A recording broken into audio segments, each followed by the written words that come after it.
उत्तर प्रदेश में बाबा का राज नहीं है, माफिया का राज है। उत्तर प्रदेश की सुरक्षा व्यवस्था बनाने का किसकी जिम्मेदारी थी? तो उनके खिलाफ चलेगा कुछ, उसका अंजाम पुलिस के माध्यम से। तो ये जो पुलिस के अधिकारी भी हैं, ये भी माफिया का हिस्सा ही हैं, कुछ जो भ्रष्ट अधिकारी। इसकी इन्वेस्टिगेशन नहीं हुई ना, इसीलिए माफिया राज। जो अपराधी पुलिस इंटेरोगेशन में बहुत सारे राज बता सकता है बड़े लोगों के, वो उसकी जबान हमेशा के लिए खत्म की जाए। हमारे बस की नहीं है। हम तो उमेश पाल को नहीं बचा पाए। हम इतनी हत्याएं रोज हो रही हैं, महिलाओं के रेप हो रहे हैं, हमारे बस की नहीं है, हम नहीं बचा सकते क्योंकि उत्तर प्रदेश सरकार के बस की नहीं थी। उत्तर प्रदेश की पुलिस ने कह दिया था कि हमारे बस की नहीं है। सुप्रीम कोर्ट को मिसलीड किया। वो अपराधी नहीं है, वो माफिया नहीं है। एक बड़े नेता को अतीक अहमद से साबरमती की जेल में मिलवाया। कौन वो लोग थे? ये जो मिलने जा रहे हैं ना लोग, ये जो संबंध बना रहे हैं, ये इससे कुछ सीख लें। इंडिकेशन देख सकते हैं कि पकड़ा गया, उसके बाद जय श्री राम के नारे। क्या ये कोई मैसेज था कि मैं वही हूं जिसको भेजा गया है? सबसे पहले इन्वेस्टिगेशन तो योगी जी के खिलाफ होनी चाहिए। सबसे पहली गिरफ्तारी उसी व्यक्ति की होती है। तो सबसे पहले तो योगी जी के खिलाफ ये केस बनता है कि आतंकवादी और आपराधिक लोग आमतौर पे लगाते हैं आपराधिक गतिविधियां करते समय, आमतौर पे। तो ये एक सिंबॉलिक इशारा भी हो सकता है। बयान करना शुरू कर दें लाइव जाके, नहीं तो सभी लोग खतरे में। जिस प्रकार के लोग अभी सत्ता में बैठे हुए हैं ना, वो किसी को बख्शेंगे नहीं, अपने पराये में फर्क नहीं देखते। वो तो भारतीय जनता पार्टी के जो पदाधिकारी हैं वो भी अपराधी हैं।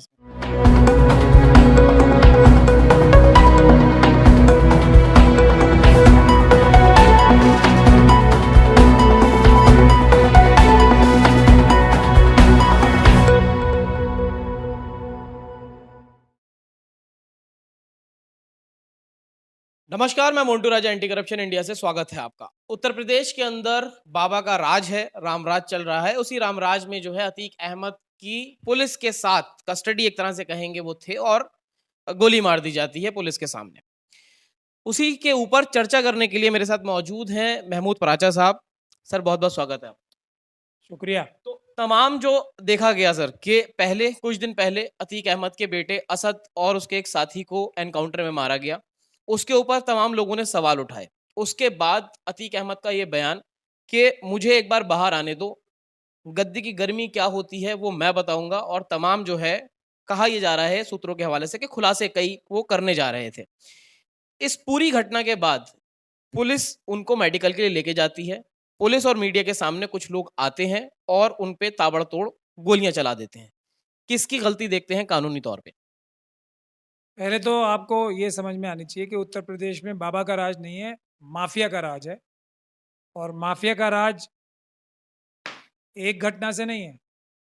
माफिया का राज जो आप देख रहे हैं कि व्यापारियों को होटलों में घुस के मारा गया, महिलाओं को आत्महत्या करने पे मजबूर होया गया, कराया गया, ये सब माफिया के ही काम तो है ना।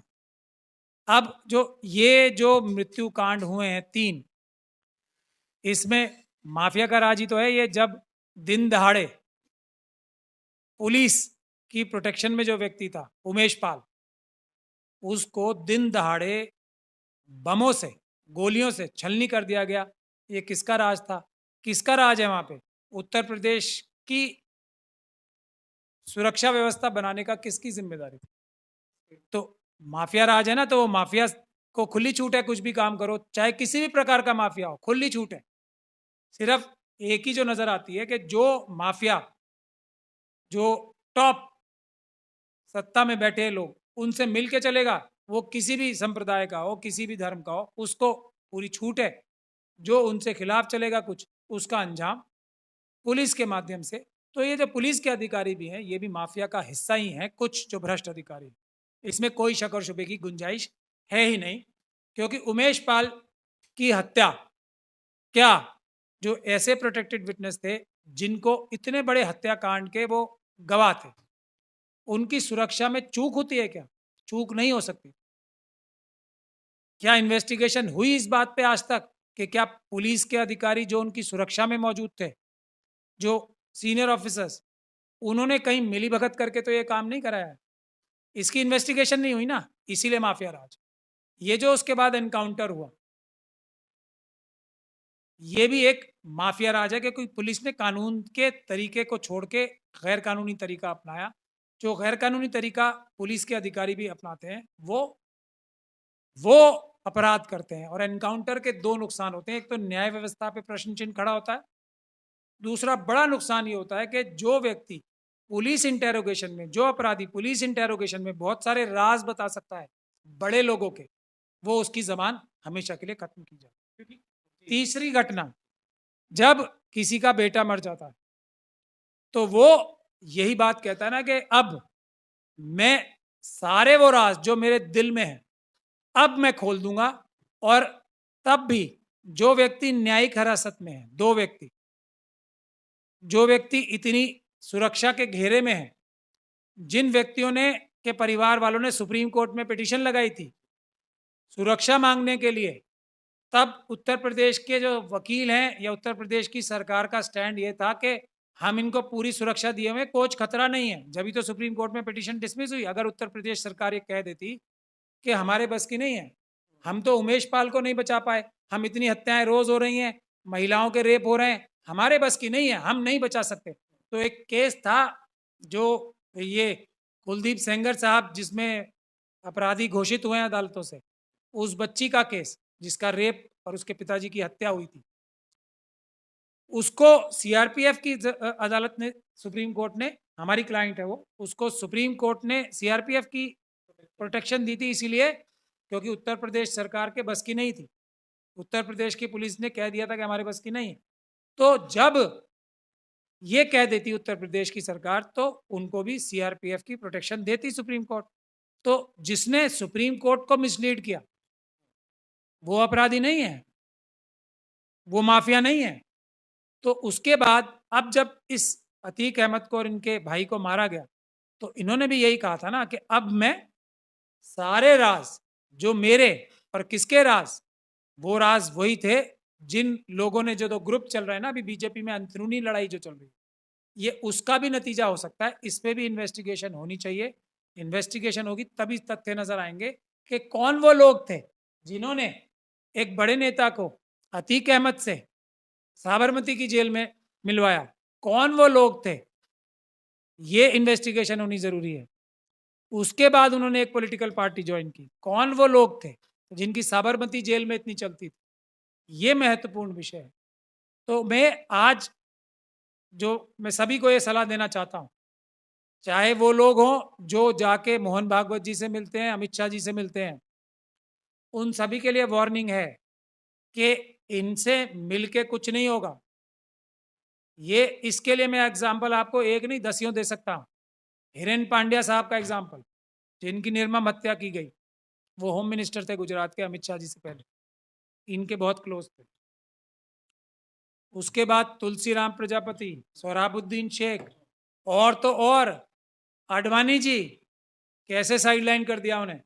बहुत निर्दयी लोग हैं ये। मुरली मनोहर जोशी जी, सुषमा स्वराज जी, ये अरुण जेटली जी, ये लोग तो थे ना रीढ़ की हड्डी बीजेपी की। यही लोग तो बनाने वाले थे बीजेपी को। कैसे साइडलाइन कर दिया इस नई टीम ने, जो ये गुजराती मनुवादी मानसिकता की टीम आई। नई रीढ़ ने रिप्लेस कर लिया। अब रीढ़ है या क्या है वो तो दुनिया देख ही रही है, लेकिन मनुवादी मानसिकता की ये गुजराती नई जो लीडरशिप आई है, उसने अपने सगे, अपने गुरुओं को राजनीतिक क्या हशर किया उनका, और उनके परिवारों का दुनिया देख रही है। लोग यही कह रहे हैं, तो ये जो मिलने जा रहे हैं ना लोग, ये जो संबंध बना रहे हैं, ये इससे कुछ सीख लें। लोग यही कह रहे हैं कि सर सुप्रीम कोर्ट में अर्जी डाली गई थी कि खतरा है, थ्रेट्स हैं, उसके बाद ये कहा गया राज्य सरकार के हम लोग हिफाजत करेंगे, और सुप्रीम कोर्ट ने भी ये कहा, जो 2 जज की बेंच थी, कि आप पुलिस प्रोटेक्शन में हैं, पुलिस के संरक्षण में हैं, तो आपको हिफाजत वहां मिलेगी। अब कई लोग अपने प्रश्न उठा रहे हैं क्योंकि ओपन जीप में लाया जाता है। उसके बाद तमाम जो आईजी हैं वहां पे, जो स्टेटमेंट आया है एक आईजी लेवल के अधिकारी से कि वो प्रेस रिपोर्टर बन के वहां पे 3 लोग आए थे और उन्होंने बाइट के माध्यम से, बाइट अपना लेने के लिए वो आए और उन्हीं प्रेस वालों ने ताबड़तोड़ वहां पे गोलियां चला दी। और जैसे ही गोलियां चलाई गईं, उसके बाद तमाम ऐसे फुटेजेस सोशल मीडिया पे अवेलेबल हैं जिसमें यह दिख रहा है कि एक व्यक्ति ताबड़तोड़ गोलियां चला रहा है और एक सब इंस्पेक्टर या फिर इंस्पेक्टर लेवल का बंदा उसके पीछे है और उसको पकड़ने की कोशिश कर रहा है, लेकिन पकड़ भी नहीं रहा है, सिर्फ हाथ उसकी कमर पे रखे हुए है वो।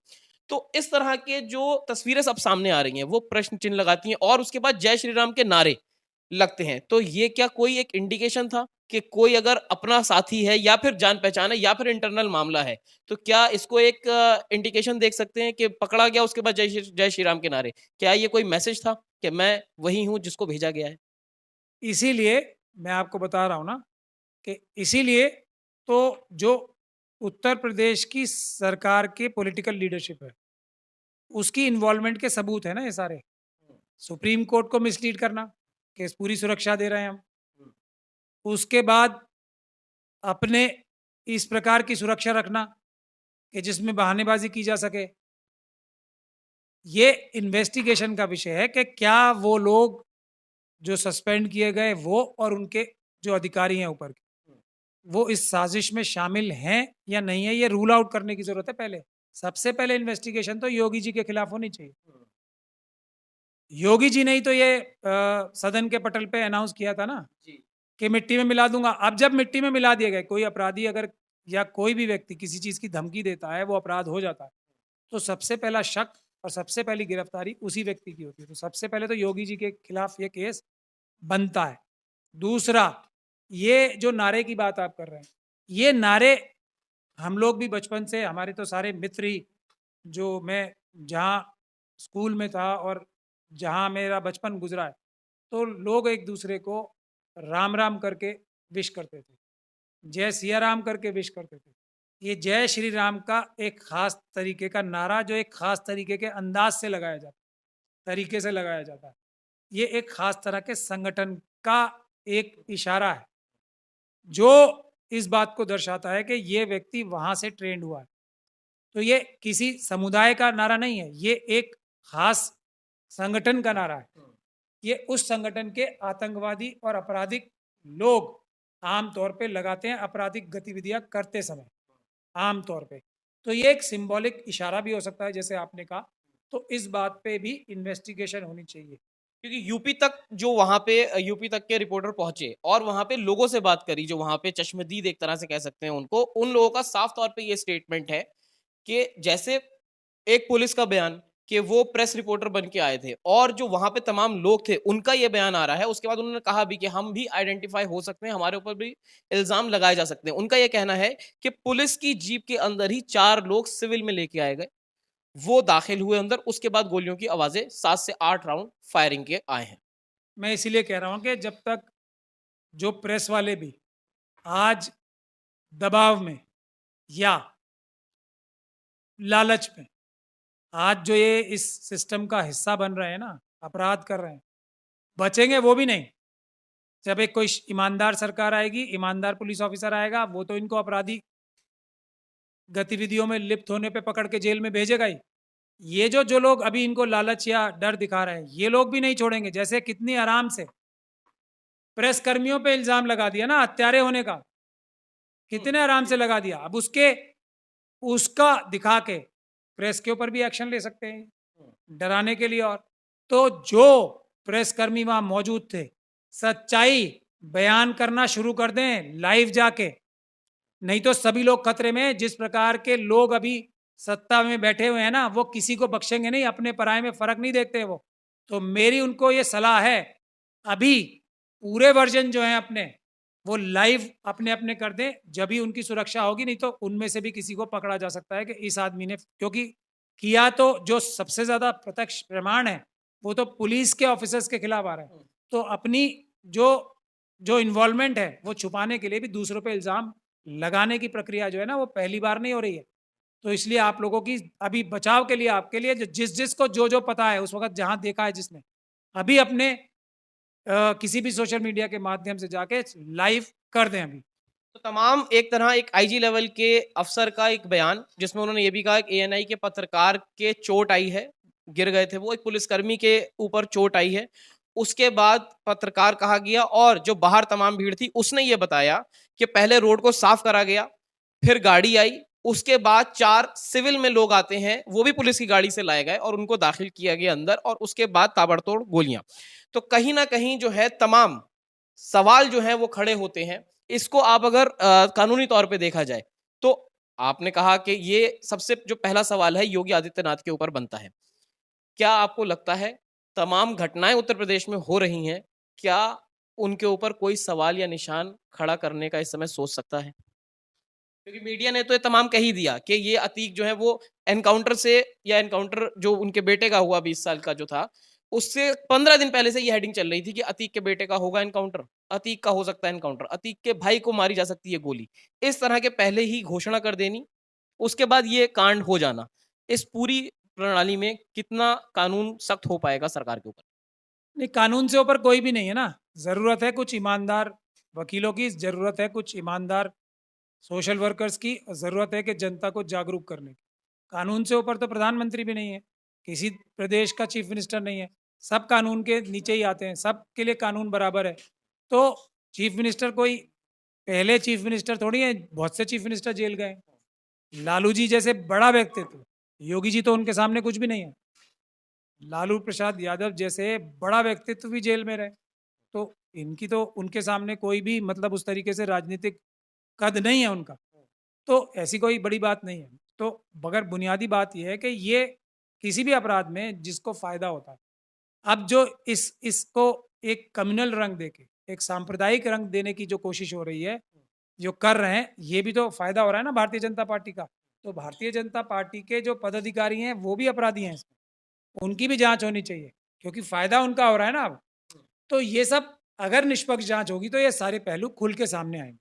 तो तमाम जैसे कि आपने सुना जो कानूनी दाव या फिर कानूनी प्रक्रिया हो सकती है कि जिसमें सबसे पहला सवाल जो है उत्तर प्रदेश के मुख्यमंत्री योगी आदित्यनाथ से पूछा जाना चाहिए, वो कटघरे में खड़े होते हैं। एक तरफ तमाम वो पिक्चर्स जो आपको दिख रही हैं कि पुलिस वाले भी दिख रहे हैं और जो बयान लोग दे रहे हैं, एक तरफ मीडिया की जो कार्रवाई जो 15 दिन पहले ही उन्होंने कहना शुरू कर दिया था कि एनकाउंटर होगा, और जो पकड़े गए उसके बाद जय श्री राम के नारे। तमाम इन चीजों को आप किस तरह देखते हैं? अपनी राय जो है, अपनी जो प्रतिक्रिया है कमेंट द्वारा इस पे साझा करें। अगली अपडेट के साथ आपके सामने फिर प्रस्तुत होंगे। नमस्कार। सब्सक्राइब करें हमारे YouTube चैनल को और बने रहें हमारे साथ।